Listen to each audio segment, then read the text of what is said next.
Hai guys, sekarang kita ada buat promotion untuk Yes 5G. Dekat beg ni kita ada sediakan harga-harga promotion dia. Okey, yang ni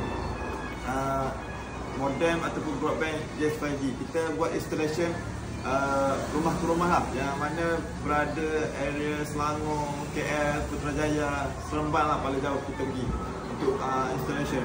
So kalau korang berada di sekitar berdekatan dengan kita, nak go in pun boleh. Kedai kita berada di area sempadan antara Deki dengan Mata lah. Kalau tahu dekat Masjid Bukit Canggang, kedai kita dekat situ lah. So boleh datang walk in dekat kedai pun boleh, ataupun nak kita COD pun boleh. So yang ni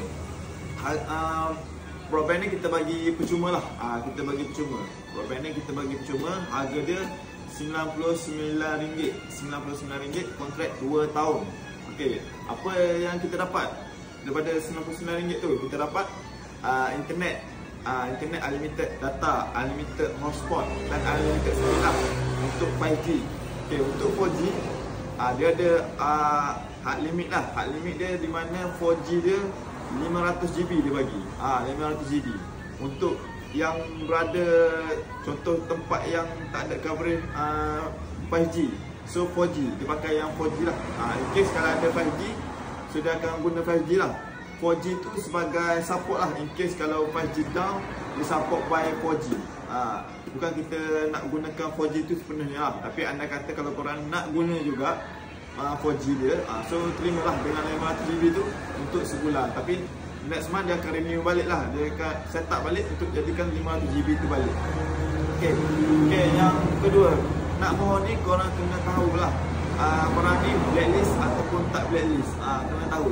Satu, nak tahu blacklist, korang kena check kita lah. Check kita, bagi tahu kita nak beli broadband Yes 5G ni. So kita akan check lah. Kita akan check by nombor IC lah. Bagi kita type je nombor IC, kita akan check sama ada blacklist atau tak blacklist. Kalau tak blacklist, boleh mohon lah. Boleh mohon untuk broadband Yes ni.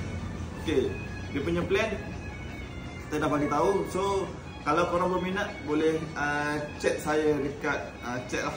So kita akan uruskan lah, sama ada korang nak post yang berada sekitar selain pada KL, Putrajaya, Selangor, Seremban ni, yang berada jauh pada ni, sama ada korang berada di selatan, Pantai Timur ataupun utara, boleh order dekat beg kuning kita. So saya akan urus untuk postage lah. Okay, apa-apa Roger, thank you.